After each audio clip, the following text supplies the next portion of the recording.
So, hello and welcome to the next episode of the Self-Development with Tactics podcast. And, I've just been recording another episode, so the episode before, and I'm now pretty into talking. And now, I was just then thinking about reviewing or talking about Think and Grow Rich by Napoleon Hill, but then, it didn't really feel right. And even though I saw a lot of things I could have talked about and, just could have given my opinion about, I wasn't really sure. And if my gut says that it's maybe not that right, or, there is something, I won't do it. Or, at least not do it now. Maybe I'll do it, someday later. Maybe it feels better someday later. Sorry. But I will see. And this is also something I really want you to emphasize with, or just think about, is that, your gut, or you're just some kind of internal feeling, however there may be for sure a scientific term for that, this really can say something, and you should, keep an eye or an ear, whatever, on it, and listen to what he or she or whatever it is saying. But enough talking, we're going to talk about Triggers by Joy Sugarman, which is a marketing book, and the subtitle is 30 Sales Tools You Can Use to Control the Mind of Your Prospect to Motivate, Influence, and Persuade, whatever. Now, I think it's great that, especially on a title, or the first thing you can see is that you use marketing or these things for just positive things. So to motivate, to influence, and to pursue, which is, maybe all of them some kind of positive. But at my point of view, you should really never be using marketing things for negative stuff. Or, I was just thinking about trying to sell things on eBay. I buy from Amazon, so some kind of drop shipping, but manual. You're not really automated. But the thing is, I really wanna get sure that the product I'm selling is, not that shit. I really don't want people to buy something off me that's really not giving them what they want, or just don't or isn't fully applying to their thoughts of what they intentionally wanted, if get what I mean. Which is for me something important, because I don't want everybody to, or anybody to buy shit, because it would fuck me off, so it would fuck them off, and a lot of other people would just be fucking off. But yeah, let's see the book in 3 sentences. And by the way, I'm still on the SamuelThomasDavis.com website, and these write book summaries and other articles I've seen today, and these are pretty good. Most of them, a few are maybe too short, so the last one was a little bit too short, but I'll see. Yeah. So the book in 3 sentences. Sugarman, recognized as one of the nation's top copywriters, marketers, and catalog pioneers, has sold millions of dollars worth of products through copywriting. In Triggers, Sugarman takes the principles he learned from direct marketing and applies them to the field of personal selling with 13 powerful techniques he calls psychological triggers. Psychological triggers are sales tools for effectively influencing, motivating, and persuading a prospect to make a positive buying decision. The 5 big ideas of this book are: direct marketing is a general term that applies to any form of marketing where the prospect orders directly from the product source and does not touch the product until it is delivered. Usually the prospect pays for the product before receiving it. So, which maybe is, something from the now, maybe Amazon, you do not really see the product. So yeah, okay, you see the product, but you can't really touch it or anything, and you normally buy it before you get it. There are actually some ways of buying things from Amazon where you just pay as you receive them or when you receive them. But yeah, as a direct marketer, Joe Surgerman has determined that the most important thing you can do to return or turn a prospect into a customer is to make it incredibly easy for the prospect to commit to a purchase, regardless of how small the purchase may be. And this is where usability and all these things come into hand, because sometimes you are on these websites other than Amazon, where you want to buy something, and everything is so complicated, and you do have to make certain steps twice or 3 times or whatever, and it's making yourself, the website is making it for you pretty hard to buy the thing. And so, as I said, usability gets into this game where you really want to show or see that or make that you can buy something very, very easily. So like on Amazon, if I go there, what is there? Yeah, I was just looking for Star Wars vintage things to see if these are a little cheaper to buy as you get on eBay. But you can see I'm searching a product, and maybe I want to buy this t-shirt, and then I see that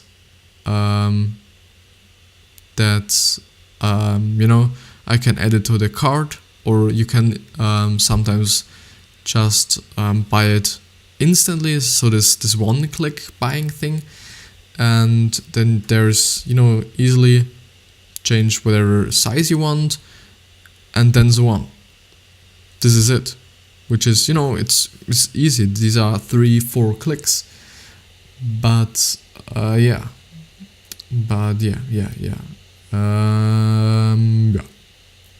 Let's see, where did I stop? Yeah, here.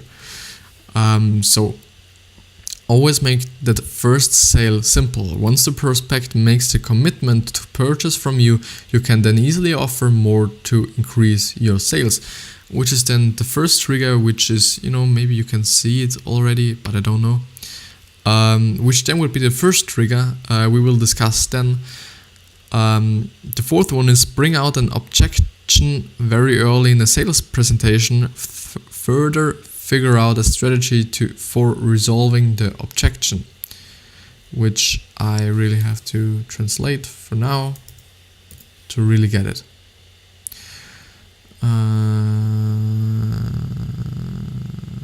Okay. Be honest in everything you do and say, which is something I was talking about just before. You really do not want to use marketing for, selling shitty products, and, especially telling the people or the customers or prospects that these products are very good, or just, pretty good, excellent, great, whatever they are. And then at the end, they get a product and it's just shit, and, the quality is, totally shit. This shouldn't be the thing, at my point of view. So I wouldn't really do this, never ever. But let's see, and let's look at the actual triggers. It's a pretty long article, so I think we won't go through this in this episode in total, but I'll see. So the first one, as I was telling you, is consistency. Once a buying decision is made, the buyer is inclined to continue to buy or to continue to act in a way that is consistent with the buyer's previous actions. Which then means, for example, on Amazon, you see if you bought a product, you then instantly, the screen gets a little bit pushed together, as I think, or as I know. And then there is also some products people have bought with the product you just bought, or some things that may be, maybe interesting for you to buy as well, which is, just plays into the hands of the first trigger. The second one is product nature. Each product has its own personality and nature. A special series of characteristics that can relate your product to a prospect. Recognize the nature of the product and relate its characteristics to the prospect, and you will have the key to selling your prospect. And I'm sorry, but I have to read this again because I didn't really get it. Each product has its own personality and nature, which is, common sense. A special series of characteristics that can relate your product to a prospect, which, it's just, I think, correct me in the comments as always, whom you want to sell your product. If you know that your prospect is, 30 years old, quite healthy and wealthy, or especially wealth, because the health you can't really take as a factor. What would then be a factor? Maybe he is living in somewhere out of town, and so on. And then you would say, because he is wealthy, you use just a pretty nice matte looking feel for your product, as the packaging itself just this luxurious and elegant style thing. Your font will then be not something like Comic Sans or something. It may be then something with serifs that's more like, luxurious again and elegant and so on. And then what else, these people are maybe traveling a lot, so you make it a little bit better in terms of the quality, because things bounce off the ground easily, and so if it's broken afterwards, it's just bad for your product, and so on. So I think it's what they mean. But I see what the prospect nature is. Discover the emotional and logical reasons that your prospect will buy your product, which, I think it's some kind of this what I just meant. Once you know these reasons, you'll have the key to effective selling, which is something I've been talking about before, which is also pretty common sense. If you know how your prospect is acting, how they are feeling, what they like, how they start their day, how they live their life, and so on. Then you can really target these people first of all, and you can really make a product that benefits their life or contributes their style of life or way of living, and so on. Objection raising.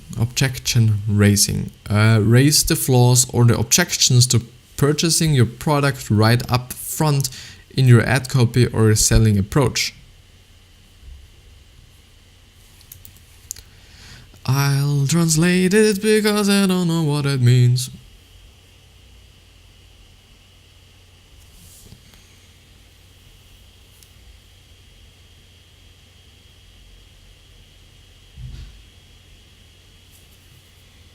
Okay, so why should you really be, really pointing out your flaws of your product? This seems interesting to me. The fifth one is, or if I got it right at all, and you might haven't been getting it right, and DeepL might have, translated it not pretty correct. But let's see. Trigger 5, objection resolution. Resolve the flaws or objections you raise in your ad copy or presentation to reinforce why your prospect should buy from you.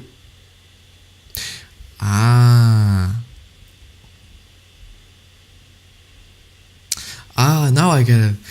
Raise the flaws of or to purchasing your product, which then means, for example, you might often see in online shops or online adverts, we have 100% money back guarantee. Okay, this would be then a resolution for this. I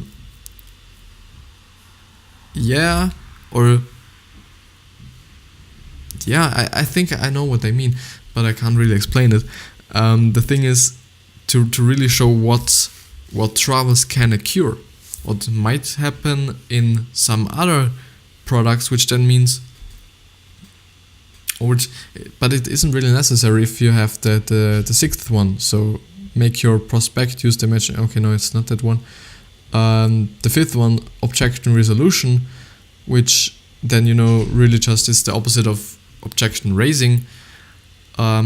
Resolve the flaws or objections you raise in your ad copy or presentation to reinforce why your prospect should buy from you. We have money back guarantee, we have free shipping, we have, a lot of products, we have, what your prospect might want.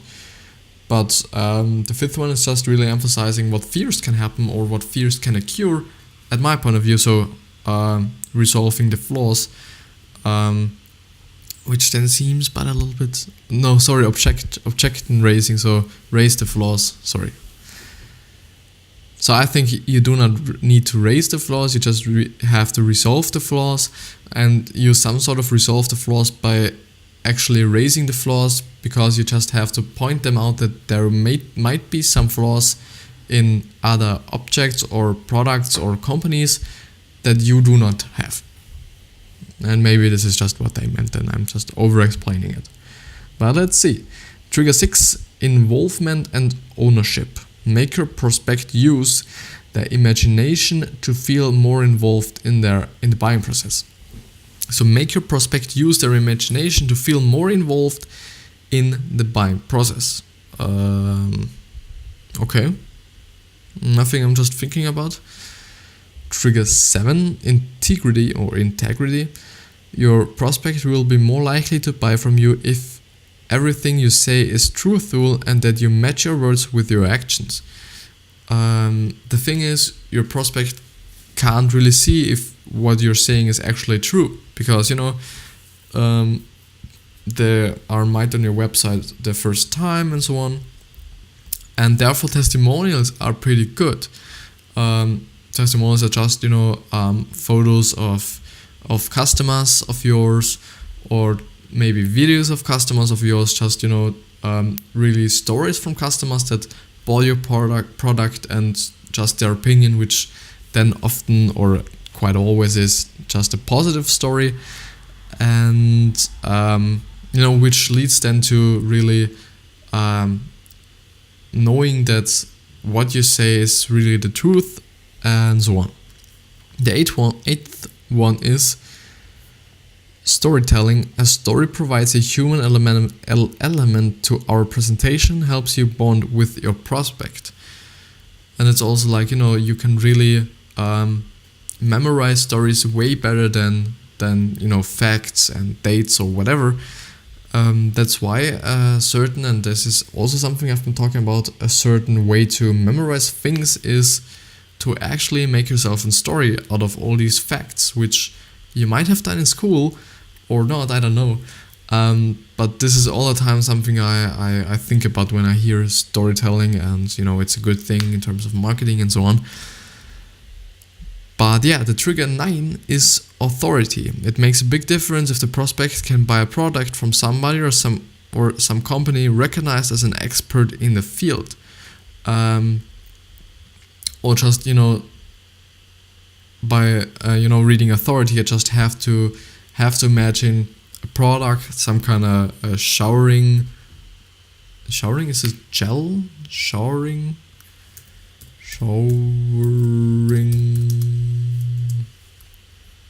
this product to wash yourself.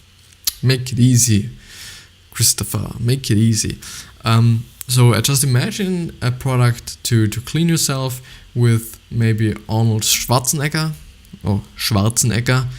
on the package and so on, and you instantly just connect the picture of Arnold with the actual product. And so you mean like, because of using this product, or through using this product, you will just look like Arnold or act like him or something like that, which, something that gets to my mind, but it's always good to be looked as an expert in your field, which can be made through ratings by people and just really get people to rate your product.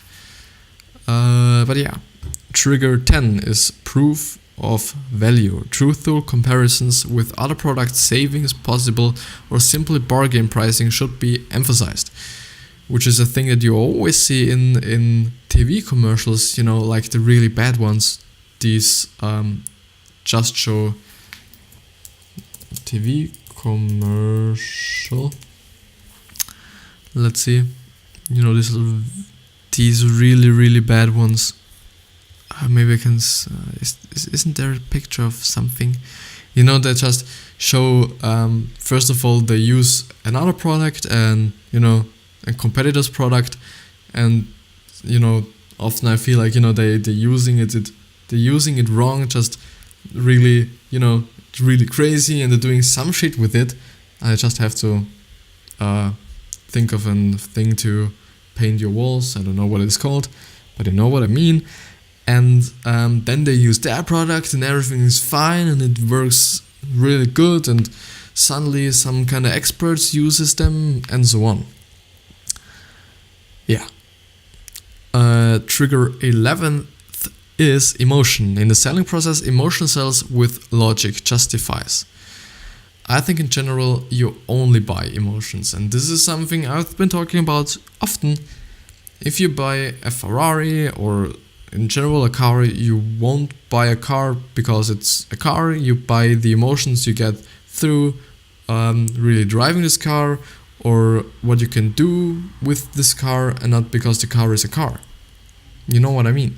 If you buy yourself a perfume, maybe this is a good one. If you buy yourself a perfume, you just then might feel like more sexier or more more beautiful and so on. But at the end you just bought a perfume, but you just see it like as buying real emotions, or real or really like the outturns of the product itself. Yeah. Woo. Trigger 12 is justify with